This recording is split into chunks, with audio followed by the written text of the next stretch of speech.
साल 2023 का अंतिम महीना कर्क राशि के लिए क्या लेकर आ रहा है? दिसंबर 2023 जाते जाते क्या देकर जाएगा आपको?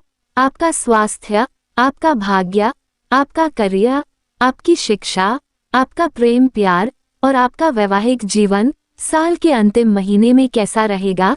ये साल यकीन मानिए आपको जाते जाते बहुत कुछ देने वाला है। ये सब आज हम जानेंगे और कर्क राशि को क्या उपाय फॉलो करने चाहिए अपने जीवन को सरल बनाने के लिए, इसके बारे में भी जानेंगे। जब दिसंबर का महीना शुरू होगा तो कर्क राशि से नवग्रह की स्थिति कुछ इस प्रकार होगी।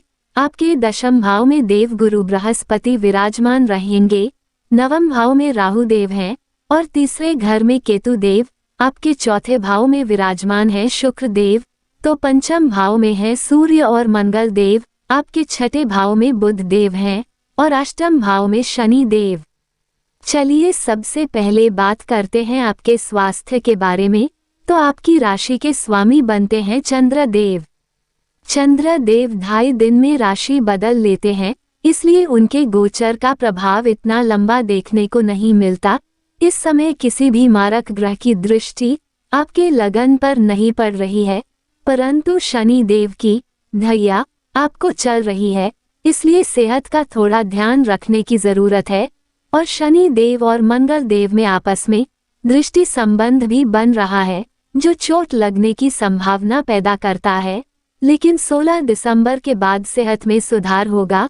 यदि किसी की सेहत पहले से खराब थी तो उनकी सेहत भी सुधरेगी, क्योंकि 16 दिसंबर को सूर्य देव छठे भाव में चले जाएंगे और रोग का, बीमारियों का नाश करेंगे। अब बात करते हैं भाग्य की। भाग्य स्थान के स्वामी गुरु देव बनते हैं, जो कि दशम भाव में कर्म के भाव में विराजमान है और भाग्य भाव में राहु देव बैठे हैं। वहीं तीसरे भाव में केतु देव बैठे हैं।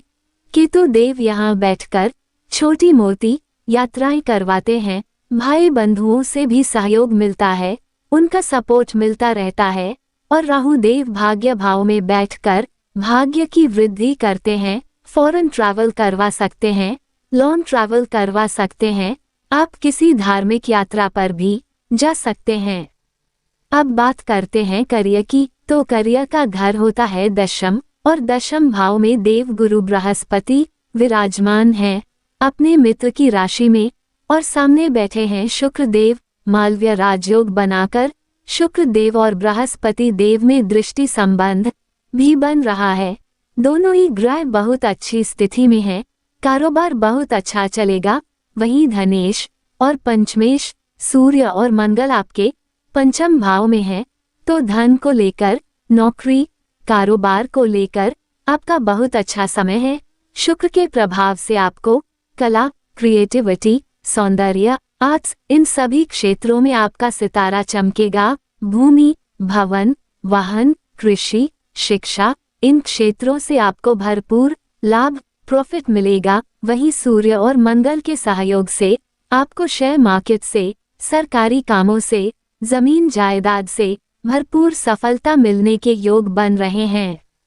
बिजनेस को सप्तम भाव से देखा जाता है और सप्तम भाव के स्वामी शनि देव अष्टम भाव में बैठे हैं। आपको बिजनेस में सडन प्रॉफिट्स हो सकते हैं। आप किसी रिसर्च, गुप्त कलाओं या एस्ट्रोलॉजी से रिलेटेड बिजनेस भी कर सकते हैं। और इनकम के भाव के स्वामी शुक्र देव तो चौथे घर में राजयोग बना रहे हैं, इसलिए बिजनेस से भी आपको अच्छी इनकम आएगी। अब बात करते हैं पढ़ाई की। पढ़ाई का भाव होता है पंचम, और पंचम के स्वामी मंगल देव हैं, जो अपनी ही राशि में विराजमान हैं सूर्य देव के साथ। शिक्षा या स्टडीज के लिए ये बहुत ही अच्छा समय है। आप अच्छे डिसीजन ले सकते हैं। आप अग्रेसिवली इस फेज में आगे बढ़ेंगे और किसी भी चीज से घबराएंगे नहीं। जब 16 दिसंबर को मंगल देव और 27 दिसंबर को सूर्य देव छठे भाव में चले जाएंगे, तो आपको कॉम्पिटिशन्स में भी सफलता मिलने के योग बन जाएंगे। अब बात करते हैं लव रिलेशनशिप के बारे में। तो लव रिलेशनशिप पंचम भाव से देखे जाते हैं, जिसके स्वामी मंगल देव हैं, और मंगल देव पंचम भाव में अपनी ही राशि में विराजमान है सूर्य देव के साथ। दोनों ही क्रूर ग्रह हैं और इन पर शनि देव की दृष्टि भी पड़ रही है। इसलिए प्रेम प्यार को अच्छा बनाए रखने के लिए आपको अपने गुस्से पर कंट्रोल रखना होगा। इस समय रिश्ते गुस्से के कारण बिगड़ सकते हैं।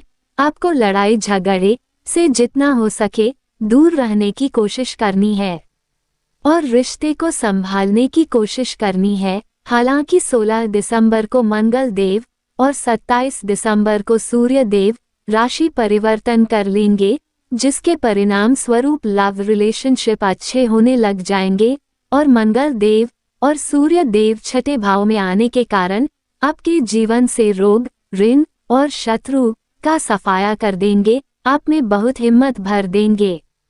वहीं वैवाहिक जीवन की बात करें तो सप्तम भाव होता है वैवाहिक जीवन का।